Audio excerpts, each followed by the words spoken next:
क्या आप यमुना महारानी के चुनरी महोत्सव के बारे में जानते हैं? क्यों की जाती है यमुना महारानी को चुनरी समर्पित?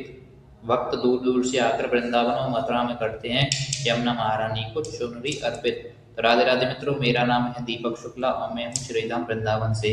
मैं आपके लिए नित्य प्रति वृंदावन से जुड़ी हुई कुछ वीडियो और कथाएं लाता रहता हूँ, जो कि अनसुने कथाएं होती हैं, अनसुने मंदिर होते हैं और बहुत ही अलौकिक वीडियो आपके सामने लेके आता रहता हूँ।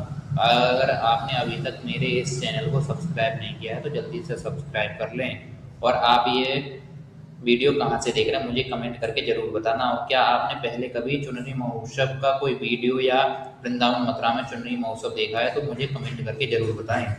आइए जानते हैं चुनरी महोत्सव की कथा को। तो मित्रों, कथा कुछ इस प्रकार है।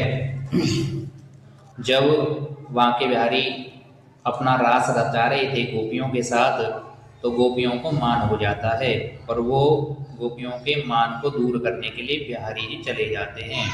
गोपियों को मान क्यों हुआ था? गोपियों को मान हुआ था कि बांके बिहारी जब रास कर रहे थे, वहाँ पर रास में भोले बाबा आ जाते हैं गोपी बनकर, जो कि गोपेश्वर भगवान बंसी बट पर अभी हैं।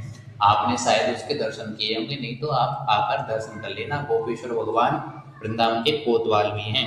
जब गोपेश्वर भगवान रास में आ जाते हैं तो कृष्ण जी सबसे ज़्यादा उन्हें प्रेम करते हैं और गोपियाँ कहती हैं कि ये कौन सी सखी आ गई, आप इनको क्यों प्रेम कर रहे हो, आप तो हमसे प्रेम करते हो। गोपियों को मान हो जाता है तो ठाकुर जी उस बात से नाराज हो जाते हैं और गोपियों से दूर चले जाते हैं। फिर क्या होता है, गोपियाँ तो कृष्ण भगवान को ढूंढने लगती हैं, लेकिन कृष्ण भगवान कहीं नहीं मिलते।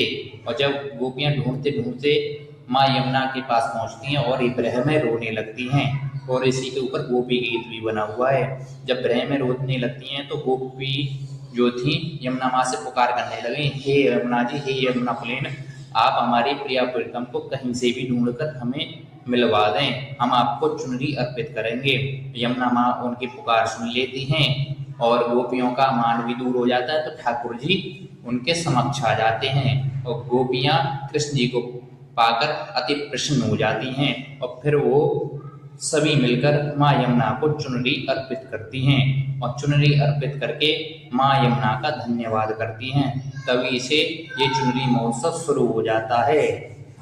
तभी से अगर भक्तों की इच्छा कोई भी होती है तो वो यमुना माँ से कहते हैं और यमुना माँ भक्तों की इच्छाओं को पूर्ति करती है। और जब भक्तों की इच्छा पूर्ति हो जाती है तो वो भक्त अपनी सामर्थ्य के अनुसार 11, 21, 31 या 51 या 101 साड़ी या चुनरी यमुना माँ को अर्पित करते हैं। कोई भक्त इनको गांठ लगाकर बांध लेता है, कोई सिलवा कर अर्पित करता है और फिर बहुत सारे भक्त नाव में कुछ एक एक दो दो करके बैठ जाते हैं और एक किनारे से दूसरे किनारे तक माँ यमुना को चुनरी अर्पित करते हैं। और इस प्रकार यमुना माँ को बहुत भव्य चुनरी पहनाई जाती है और जिससे यमुना माँ प्रसन्न हो जाती है। और कुछ वक्त पहले इसे चुनरी मनोरथ को कर देते हैं अपनी मनोकामना मांगने से, और कुछ मनोकामना पूरी होने पर करते हैं। तो आपने कभी माँ यमुना से कोई मनोकामना की है क्या?